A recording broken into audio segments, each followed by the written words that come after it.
열왕기상 2장입니다. 열왕기상 2장 1절 말씀부터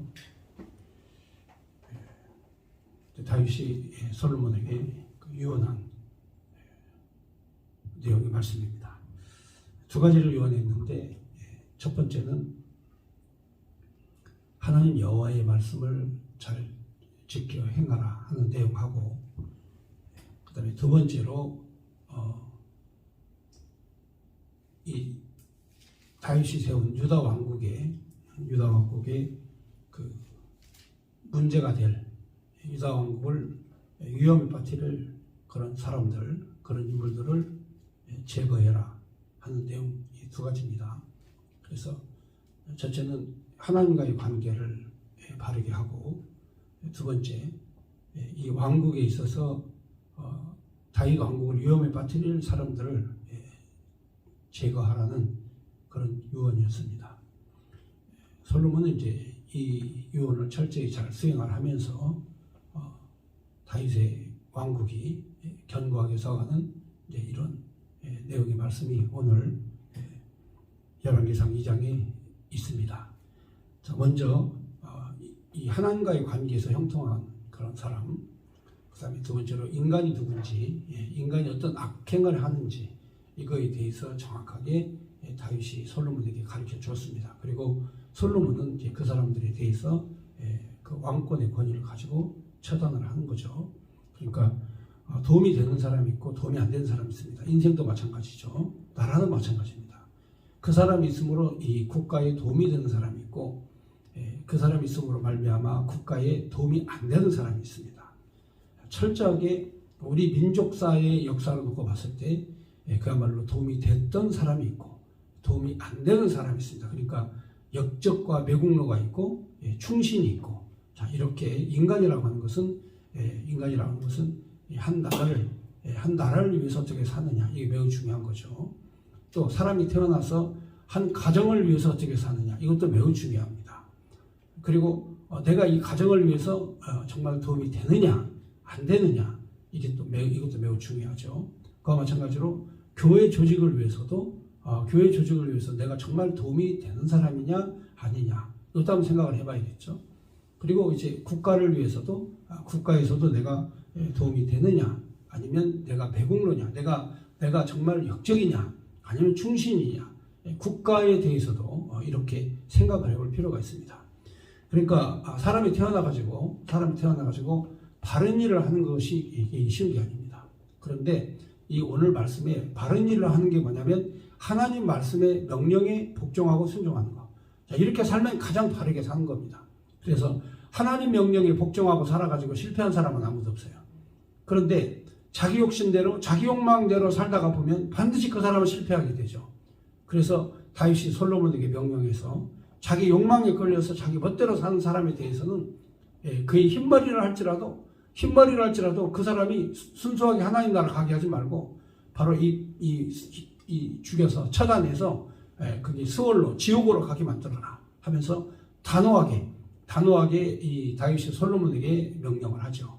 그러니까 솔로몬은 그 명령을 잘 준행을 합니다. 그 결과 바로 이 다윗의 왕국이 견고해지는, 다윗의 가문이 그리고 다윗의 나라가 견고해지는 이런 현상이 일어나는 거죠. 그러니까 이 세상에서 역적들이나 이 매국노들을 반드시 처단해야 된다. 그래야만 이 나라가 바르게 선다. 자, 하는 내용. 자, 이 내용의 말씀이 바로 비단 이스라엘 나라, 유다 왕국뿐만이 아니라 지금 이 세계 어느 나라이든지 이러한 내용들이 다 적용이 됩니다. 그런데 바로 하나님 명령을 어기는 자들, 자, 이런 자들은 용서치 않고 바로 그냥 처단을 해버리죠.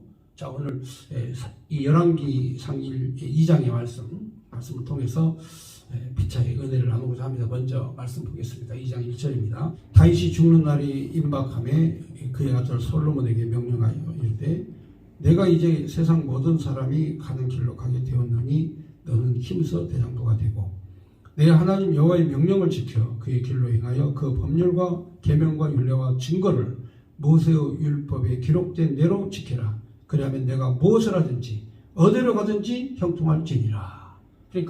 그러니까 이 모세가 기록한 모세오경, 창세기, 출애굽기, 레위기, 민수기, 신명기 이 5권의 책을 5권의 책에 있는 그 율법, 율례, 규례의 말씀을 네가 지켜 행하면 이 세상 사는 동안에 반드시 형통할 것이다.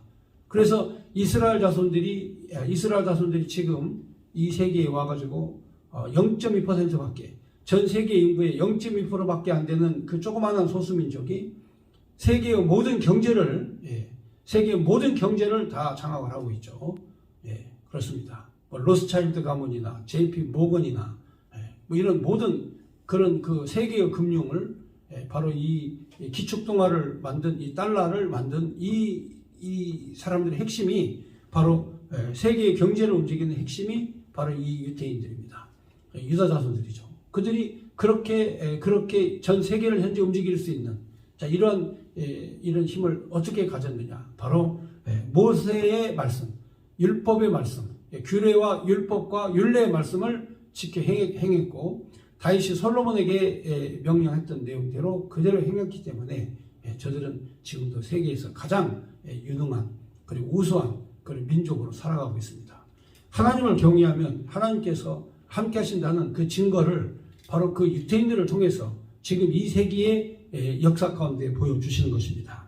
4절에 보면 여호와께서 내 일에 대하여 말씀하시기를 만일 내 자손들이 그들의 길을 삼가 마음을 다하고 성품을 다하여 진실이 내 앞에서 행하면 이스라엘 왕위에 오를 사람이 내게서 끊어지지 아니하리라 하신 말씀을 확실히 이루게 하시리라.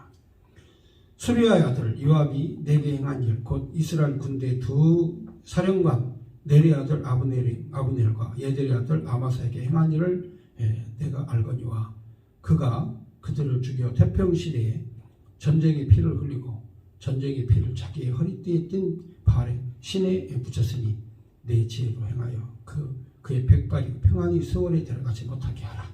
마땅히 길라 바르실레 아들들에게 은총을 베풀어 그들이 내게서 먹는 자 중에 참여하게 하라. 내가 내 형 압살롬 낫을 피하여 도망할 때 그들이 내게 나왔느니라. 자, 이렇게 어떤 사람은 이제 처단을 하고, 어떤 사람은 처단하고, 어떤 사람은 함께 식사를 같이 하도록 너희 식사 자리에 초대를 해라. 자, 이런 내용이죠. 자, 그렇다면 여기에 그 요압 장군, 여러분 잘 아는 이스라엘의 그런 장군 중에서 이제 최고의 장군이 이제 요압 장군입니다. 그런데 이 요압 장군에 대해서는 이 두 명의 사령관을 처단한 그 죄로 말미암아서 반드시 그를 죽여가지고 전쟁의 피를 흘리게 한 그 피에 대해서 반드시 책임을 물어라. 이제 이렇게 얘기했습니다. 그리고 또 이 압살롬의 낫을 피하여 가지고 도망할 때 와가지고 다윗과 함께했던 위기에 처한 사람을 도와줬던 바로 길르앗 바르실레 아들들, 이들에게는 네가 은총을 베풀어라. 이렇게 사람을 두 종류로 이제 구분을 했죠. 그러니까 이 구분하는 것을 정확하게 해야 됩니다. 이게 나의 적인인가? 이 사람이 나와 함께할 사람인가? 자, 이거에 대해서 다윗이 솔로몬에게 정확하게 이제 구분을 해준 거죠. 그럼 어떤 사람이 적이냐? 적이 바로 누구냐면은 자기 마음대로 한 사람입니다. 그러니까 첫째는 하나님의 말씀도 어겼고, 그 다음에 두 번째로 여호와 하나님도 배신했고, 그리고 세 번째로 바로 이 룰을 어긴 거죠. 룰을. 그러니까 이 한 조직사회에서 룰을 어기고 자기 마음대로 하는 사람. 자, 이 사람은 결국에 가서는 이제 그 피해를 주는 거죠. 결국에 가서 그 사람은 이 조직사회에 피해를 주게 되어 있습니다. 그러니까 뭐 이게 오늘 내일의 문제가 아닙니다. 세상을 가장 복잡하고 힘들게 만드는 사람은 어떤 사람들이냐면 조직사회에 룰을 깨뜨리고 자기 마음대로 하는 사람이에요. 그래서 요압 장군은 이제 그 유능한 그런 장수고 유능한 그런 그 군대 장관으로서 통솔력을 가지고 적지에 돌파해가지고 많은 적들을 물리치고 다윗 왕국을 튼튼하고 견고하게 만든 건 사실이에요. 그 훌륭한 공을 가지고 있어요. 자, 그런데 이 사람이 그 왕권, 다시 말하면 지휘관의 말을 듣지 않고 지 멋대로 한 거예요. 지 멋대로 해가지고 자기의 경쟁자 네리 아들 아브넬도 죽이고 아마사도 죽여버리는, 자, 이런 일을 한 거죠. 그러니까 그러니까 이 사람이라고 하는 게 성공하는 사람과 실패하는 사람을 자세히 살펴보면 성공적인 사람은 어떤 조직사회에서 그 조직을 이탈하지 않아요. 그리고 이 조직사회에서의 그 룰을 철저히 지켜요. 그런데 이 요압 장군은 하나님의 말씀도 떠나고 그 다음에 이 다윗 왕의 말도 듣지 않고 그 다음에 자기 욕망대로 행하고 그러니까 하나님께서 그들은 매우 위험한 사람이니까 반드시 네가 힘을 잡거든 처단해라 이렇게 유언을 한 거예요. 그리고 또 이 어떤 사람이 훌륭한 사람이냐 다윗이 이제 훌륭한 사람을 정해줬는데 7절에 보면은 마땅히 길르앗 바르실레의 아들들에게 은총을 베풀어 그들이 내 상에서 먹는 자 중에 참여하게 하라. 내가 내 형 압살롬의 낯을 피하여 도망할 때 그들이 내게 나왔느니라. 그러니까 이 압살롬이 반역을 일으켜가지고 아버지를 쫓아냈어요. 반역을 일으켜서 아버지를 쫓아냈는데 다윗이 도망을 갔습니다. 피난길을 갔어요. 그때 마침 이제 막 비도 오고 바람도 불고 그 다음에 이 압살롬의 군대가 예루살렘으로 이제 다윗의 궁으로 쳐들어온다. 자, 이러니까 다윗이 그냥 급하게 이제 도망을 가는데 비도 맞고 그 다음에 맨발로 그냥 가는 거죠. 그리고 이제 다윗의 뒤에 따르는 그런 가족들과 많은 사람들이 처절한 모습으로 갔어요. 어느 누가 봤을 때 다윗은 실패한 사람이고 어느 누가 봤을 때 압살롬은 승리한 사람이에요. 그런데 이때에 길르앗 바르실레 아들들이 다윗을 나와 영접하고 다윗에게 군대를 제공하고 그리고 식량을 제공하고 그리고 다시 재기할 수 있는 그런 바탕을 마련해 준 거예요. 그러니까 다윗은 훌륭한 사람이 누구냐? 어렵고 힘들 때 도와주는 사람. 하나님의 말씀이 있는 사람. 그리고 자기가 비록 위험에 처했다 할지라도 진리와 정의 안에서 힘들고 어렵게 쫓겨난 다윗 편에 서는 사람. 자, 이 사람이 바로 훌륭한 사람이다. 그러므로 네가 왕이 되면 이 바르실레 아들 그 사람을 네가 밥 먹을 때마다 그 사람들을 왕자와 같이 왕처럼 예우를 해라. 이렇게. 그러니까 여러분도 그렇습니다. 이렇게 어렵고 힘들 때 사실은 도와야 되고 어렵고 힘든 사람 편에 서서 그 사람을 살피는 사람. 이 사람은 물어볼 것도 없어요. 이 사람은 반드시 정의 편에 서 있는 사람이고 신앙과 믿음 편에 서 있는 사람이에요. 그런데 반드시 망할 사람은 누구냐? 잔머리 구린 사람. 이때 잔머리 구린 사람. 이 사람들이 반드시 망하는 겁니다. 그러니까 나라도 마찬가지예요. 바로 이 나라도 이 꼭 필요한 사람이 있고 이 역적이 있고 그 다음에 충신이 있고 매국노가 있어요. 그런데 어떤 사람이 충신이냐?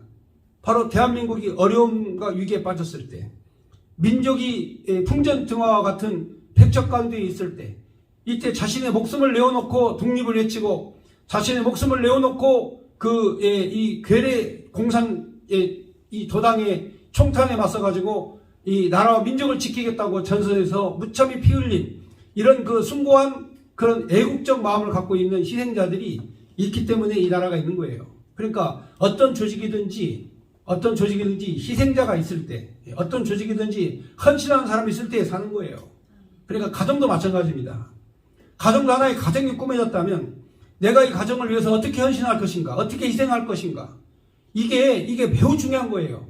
제가 요즘에 돌아다니는 유튜브를 이렇게 보니까 홍준표가 연설한 내용에 어머니 연설을 하는 게 있었어요. 나는 아버지는 무식했고 어머니도 글자도 몰랐고 부모로부터 단 한 푼의 유산도 받은 게 없고 뭐 이렇게 얘기를 하면서 나는 오직 어머니가 나의 멘토다.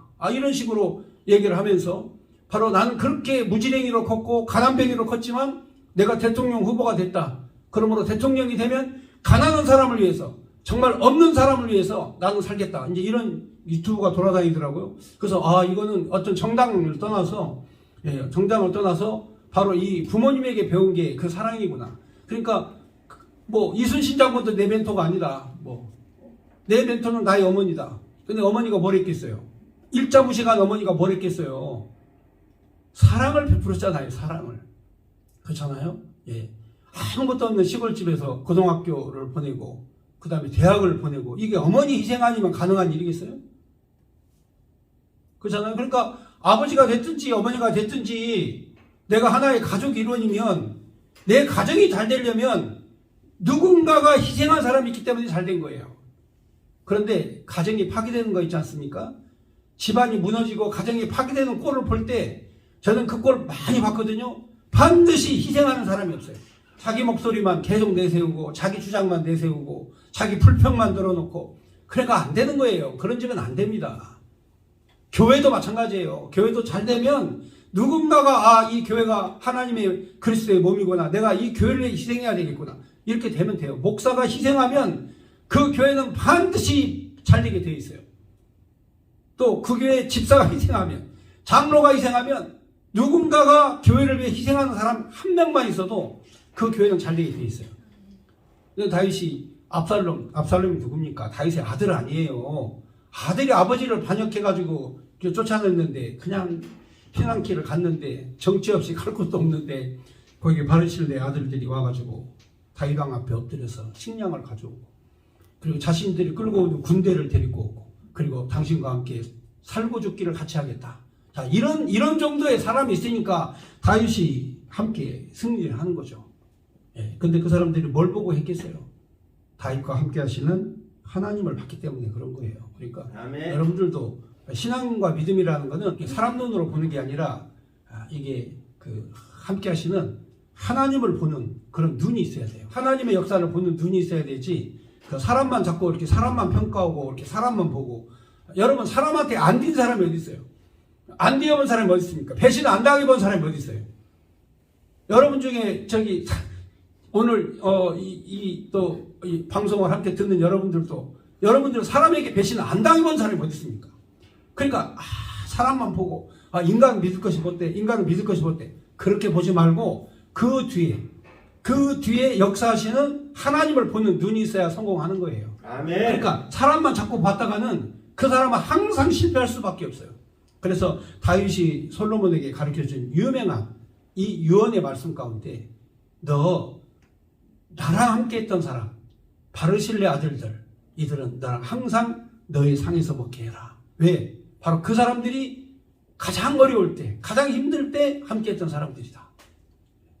자, 그 다음 절 보겠습니다. 8절에 보면 베어린 베냐민 사람 게레아 아들 시므이가 너와 함께 있나니 그는 내가 마하나임으로 갈 때에 악독한 말로 나를 저주하였느니라. 그러나 그가 요단에 내려와서 나를 영접하여 함으로 내가 여호와를 두고 맹세하여 이르기를 내가 칼로 너를 죽이지 아니하리라 하였노라. 그러나 그를 무죄한 자로 여기지 말지어다. 너는 지혜 있는 사람이므로 그에게 행할 일을 알지니 그의 백발이 빛 가운데 수월에 내려가게 하라. 이 말은 무슨 말이냐면 이 말이 이제 처단하라는 거죠. 처단해라, 죽여버리라는 거죠. 시므이를 죽이라는 거죠. 왜 시므이를 죽이라고 그랬냐면 압살롬이 반역을 했어요. 압살롬이 반역을 했는데 이게 아들입니다. 아들이 반역했는데 이 압살롬이 군대 총사령관, 국방부 장관 요압을 데리고 그 다음에 대제사장 아비아다를 데리고 반역을 했어요. 그러니까 군권을 잡은 사람과 종교의 권위를 잡은 제사장까지 포함해가지고 전부 다 압살롬 쪽으로 갔어요. 그러니까 사실상 이 군대 장관이 반역을 했으니 해볼 방법이 없는 거예요. 그러니까 다윗은 그냥 도망을 갈 수밖에 없죠. 도망을 가는데요.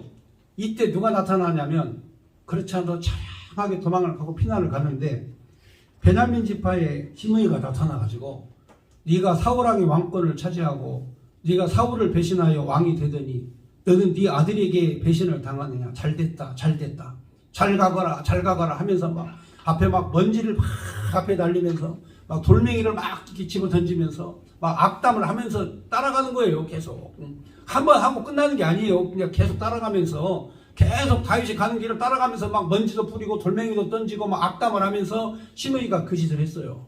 그러니까 다윗의 장군이 저 가서 죽여버릴까요? 아니다. 하나님이 저 사람을 통해서 내게 말씀하신다. 그러니까 그건 막지 마라. 그러니까 여러분들도 가끔 가다가 이렇게 어려운 일을 당할 때는 이 시므이 같은 인간 만날 때는 하나님이 저 사람 나 만나게 해주셨다라고 해석을 해야 돼요. 그렇게 해석 못한 사람이 이게 저기 옥상에 올라가가지고 떨어져서 죽어요. 자살한 사람들을 보면은 인생이 해석이 안 되는 인간들이야. 그러니까 제가 봐도 오늘 여러분들이나 이 방송을 듣는 여러분들도 죽을 사람 많아요. 인생이 해결 안 되면요. 그냥 떨어져 죽어야 된다니까요.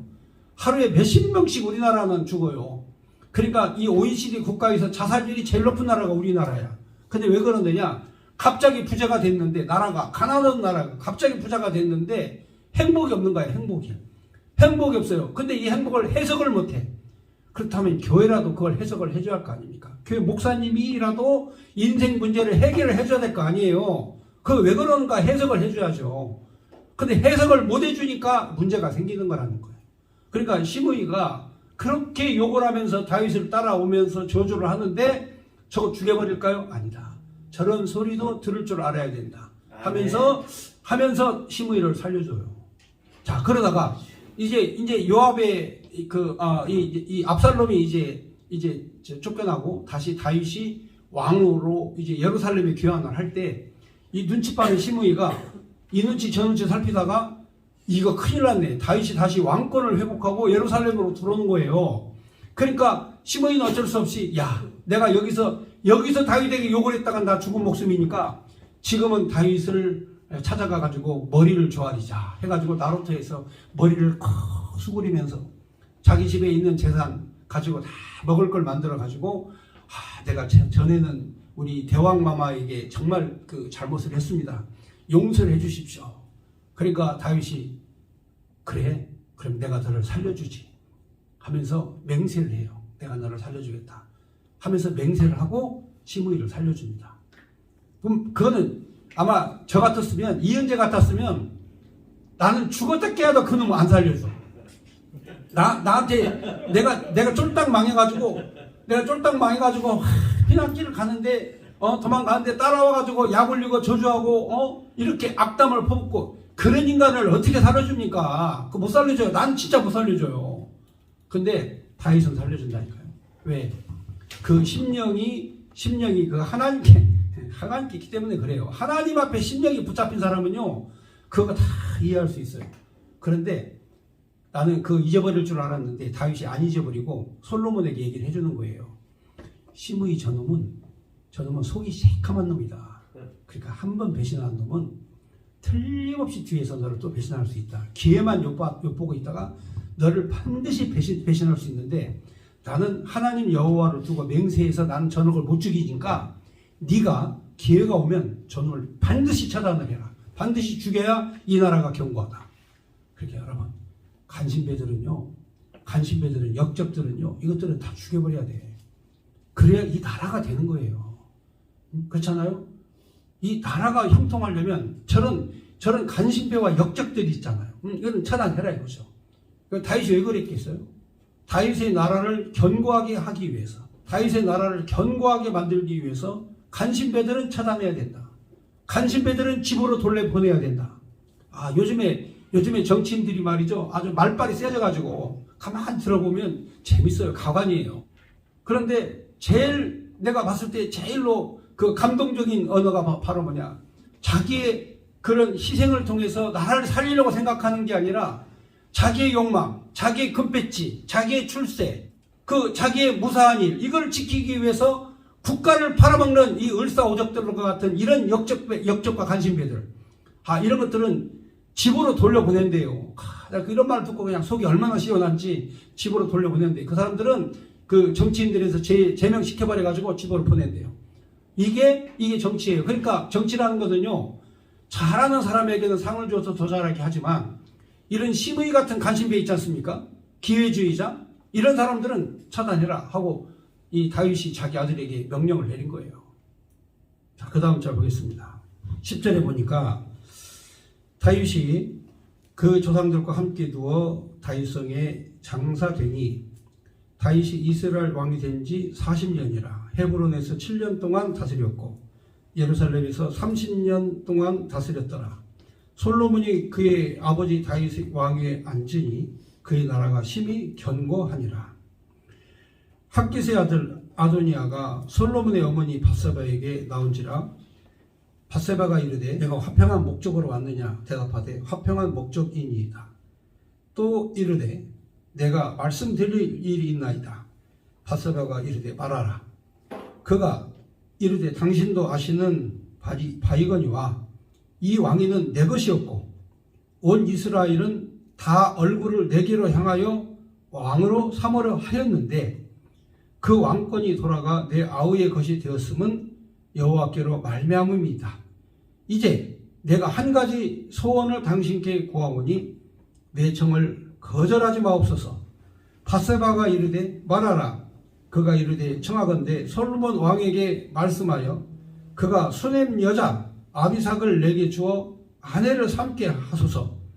왕이 당신의 청을 거절하지 아니하리이다. 밧세바가 이르되 좋다. 내가 너를 위하여 왕께 말하리라.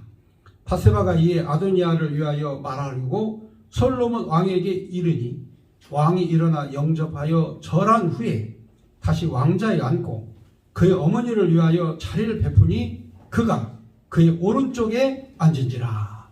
자, 이게 이제 매우 중요한 그런 내용이 되겠습니다. 매우 중요한 내용이 되는데 이게 무슨 내용이냐면은 이 아도니아가 누구냐면은 다윗 왕이 이제 아파가지고 이제 나이를 들어서 이제 거의 죽을 상황에 놓이게 됐죠. 그래서 다윗이 이제 거의 죽을 때에 신하들이 동료, 처녀죠, 처녀. 이 처녀를 한 명을 다윗의 부인으로 만들어 줍니다. 그런데 이 처녀의 목적이 뭐냐면 결혼해가지고 애를 낳는 게 목적이 아니라 다윗이 이제 이 혈액순환이 안 돼가지고 나이를 들면 이제 이 온도가 떨어집니다. 요즘에 여러분들이 어디 이제 건물 들어올 때마다 다 온도 재지 않습니까? 여러분들도 저기 온도계 다 있거든요. 다 여러분 이제 다 재고 해서 서로 피해를 안 주기 위해서 이제 방역 대책으로 다 온도를 재잖아요. 그러니까 저도 어디 갈 때마다 온도를 딱 재요. 이렇게 딱 재요. 그럴 때마다 온도가 몇 도냐면 우리가 36.5도가 정상이에요. 항상. 그런데 36.5도와 36.3도 사이 36.5도와 36.3도 사이가 가장 건강한 온도예요. 그래서 저는 아직까지 이걸 재가지고 이게 기기가 고장나기 전에는 36.5도, 36.3도 이하 내려가 본 적이 한 번도 없어요. 근데 어떤 분이 건강을 잘 체크하는 사람인가 봐요. 그분이 내가 띡 하고 찍으니까 36.5도네요? 그러면서 갑자기 눈이 커지더니 나이를 좀 드신 것 같은데 이게 청년들의 온도라고 나이를 든 사람은 이보다 항상 떨어져가지고 36도 가기가 굉장히 힘든데 아니 어떻게 36.5도가 딱 나오네요? 그러시는 거예요. 그래서 그래 제가 건강하게 보여요? 예. 혈액순환이 잘 돼야 건강합니다. 그 사람이 그래요. 그러면서 나한테 약을 팔아먹는 거야. 내가 이걸 먹어가지고 내가 지금까지 혈액순환이 잘 된다고. 하여튼 저 혈액순환이 잘 돼야 돼. 근데 나이 든 노인들은 이게 지금 체온이 식어요. 그래서 모든 병은 체온이 떨어졌을 때 병이 걸리거든요. 왜냐하면 저항력이 떨어지면 병이 걸리게 돼 있어요. 그런데 그걸 방지하기 위해서 아리따운 처녀 아비삭이라는 처녀를 다윗의 부인으로 결혼을 시켰어요. 노년에. 그러니까 이 여성은 다윗 왕에게 희생을 하러 간 거예요.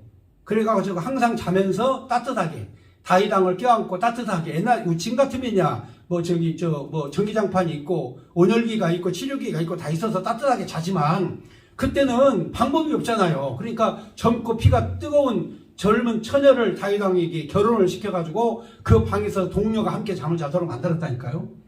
자, 그런데 다윗은 이 여자와 동침을 안 했어요. 왜냐하면 할아버지가 돼가지고 동침할 수도 없지만 나이를 먹은 늙은이가 무슨 욕심이 있다고 저렇게 아리따고 예쁜 여인을 아내로 맞이했다고 그래가지고 동침을 하냐고요. 그런 무지한 자가 아니지 않습니까? 그렇잖아요. 그러니까 이 다윗이 예쁜 여자가 왔어도 그건 저는 나를 희생하러 온 자구나 하면서 다윗도 그 여자의 처녀를 지켜준 거예요. 그러면서 같이 껴안고 잠만 잤지 아무 짓도 안 했어. 아무 짓도 안 하고 이제 이런 상태. 그런데 다윗이 갑자기 죽으니까 그 예쁜 아름다운 아비새가 탐이 난 거야. 누가 탐을 내느냐? 다윗의 아들 아도니아, 그 배반했던 이 아도니아가 바로 배신을 했지 않습니까? 다윗이 죽기 전에 이 군대 장관 요압하고 이 제사장을 데려다가 지가 스스로 머리에 기름을 붓고 그 이스라엘의 왕이라고 선포를 하는 반역을 했지 않습니까? 반역을 했을 때 이때 다윗 왕이 지난 열왕기상 1장에 있는 내용이죠. 빨리 솔로몬을 데려와라 해가지고 이 대관식을 거행을 하고 솔로몬에게 왕권을 물려줬잖아요. 그러니까 이 소식을 들은 이 아도니아가 놀래가지고 도망가가지고 그 제단 뿔을 잡고 살려달라고 애원을 해서 다윗 왕이 살려줬어요. 다윗은 살려줬는데 이때 솔로몬이 이제 그 아도니아 얘기를 했죠. 다시는 죄를 짓지 마라. 내가 너를 살려줄 테니까 다시는 범죄하지 마라 하고 명령을 내렸어요. 그런데 이 아도니아가 가만히 생각해 보니까 아비새가 탐이 나는 거야. 그 아버지의 부인이었던 아비새가 처녀인데 탐이 나. 그래가지고 이 밧사바에게 찾아가서 원래는 내가 왕이었다. 원래는 내가 왕권을 잡아서 왕이 되었는데 하나님 여호와께서 솔로몬에게 왕권을 주었는데 나에게 보상으로 아버지의 부인이었던 그 아비삭을 나에게 아내로 주어라 하고 이렇게 부탁을 한 거예요. 그러니까 이제 밧세바가 가만히 들어보니까 그것도 일리가 있어요. 밧세바가 들어보니 일리가 있지 않습니까? 아, 그렇구나. 그럴 수도 있겠네. 아, 저놈이 왕권을 가질 놈이었는데 이 왕권을 솔로몬에게 주었으니까 그러면 아비삭을 자기 아내로 달라고 할 정도는 되겠다 해가지고 이 철없는 이 여자들이 좀 철이 없습니다. 이 앞뒤 분간을 잘 못해요. 못할 때가 있어요. 어떤 때는 이제 남자 말을 들어야 살 때도 있지만 어떤 때 여자 말 잘못 들었다가는 큰일 날 때도 있거든요. 그러니까 이게 이 밧세바가 가만히 듣고 난 다음에 생각해 보니까 그게 말이 맞을 것도 같아요. 그래서 아, 이거 안 되겠다 해가지고 이제 왕에게 얘기를 하러 갑니다. 그런데 솔로몬이 어머니가 오니까요, 왕자의 자리에서 일어나가지고 엎드려 절을 해요. 왕이 어머니에게 절을 하고 그리고 이제 극진히 모시면서 오른쪽에 앉게 합니다. 근데 무슨 얘기를 하러 오셨습니까? 하고 들어보니까 그 얘기야. 아도니아가 여차여차해서 그 아버지의 동료, 아버지의 부인이었던 아비삭을 아내로 달라고 한다. 아내로 달라고 한다. 이 말을 하자마자 이 솔로몬이 듣자마자 말이죠. 열불딱지가 머리 끝까지 올라간 거예요. 어머니가 지금 현재 이 나라를 전부 다 아도니아에게 바치려고 합니까? 지금 저 사람이 만약에 그 아버지의 부인 아비삭을 자기 아내로 맞이하면 지가 무슨 왕권을 가진 것처럼 행세를 할 거 아닙니까? 그러니까 저 아도니아는 아주 불순한 의도로 아비삭을 달라고 한 겁니다, 어머니. 그러니까 그 사람 말을 들으면 안 돼요. 원래 처음부터 배신한 사람은, 처음부터 자기 생각대로 자기 주관대로 배신한 사람은 용서를 해줘도 그걸 몰라요. 은혜를 몰라요. 그리고 언젠가는 그게 또 이 마음속에서 꿈틀꿈틀 살아나가지고 또 배신을 한단 말입니다. 그러므로 아도니아는 이것으로 죽은 목숨입니다. 하면서 어머니가 도대체 왜 이렇게 철없이 저런 사람 말을 듣고 나에게 왔습니까? 어머니 혼나요. 솔로몬한테 엄청 혼납니다. 자, 그러면 어떻게 혼나는가 한번 보겠습니다. 21절을 보겠습니다. 이르되 수넴 여자 아비삭을 아도니아에게 주어 아내로 삼게 하소서. 솔로몬 왕이 그의 어머니에게 대답하이르되 어찌하여 아도니아를 위하여 수넴 여자 아비삭을 구하시나이까?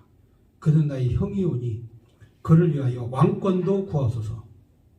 그뿐 아니라 제사장 아비아달과 수리아의 아들 요압을 위해서도 구하옵소서. 여호와를 두고 맹세하여 이르되 아도니아가 이런 말을 하였은즉 그의 생명을 잃지 아니하면 하나님은 내게 벌 위에 벌을 내리심이 마땅하니이다. 그러므로 이제 나를 세워 내 아버지 다윗의 왕에 오르게 하시고 허락하신 말씀대로 나를 위하여 집을 세우신 여호와께서 살아 계심을 두고 맹세하노니 아도니아는 오늘 죽임을 당하리라 하고 여호야다의 아들 브나냐를 보내매 그가 아도니아를 쳐서 죽였더라. 자, 왜냐하면 작당한 인간은 또 뭐에 작당한단 말이죠. 그러니까 또 이 수리아의 아들 요압도 또 작당을 같이 할 것이다 이거죠. 그 다음에 제사장 아비아달도 또 똑같이 모여가지고 작당을 할 거라 이거죠. 그러니까 바로 저렇게 암덩어리 같은 존재들은 과감하게 제거해야 된다. 그래야 다윗의 왕국이 견고해진다 이거죠. 그러니까 항상 그렇습니다. 우리가 그 성공을 하기 위해서 가져야 될 조건이 몇 가지 있는데, 첫 번째 조건, 하나님 잘 섬기는 거. 하나님 여호와 잘 섬기면 하늘에 하나님께서 신령한 복을 우리에게 내려주신다는 거. 그 다음에 두 번째, 바로 인간의 문제. 이 정리를 잘 해야 된다는 거죠. 인간의 문제 정리를 잘 하지 않으면 절대로 성공할 수 없다 하는 내용의 말씀. 오늘 또 내용이 말씀이 많기 때문에 여기까지 말씀을 정리하고 나머지는 이제 다음 주에 말씀을 드리도록 하겠습니다. 감사합니다.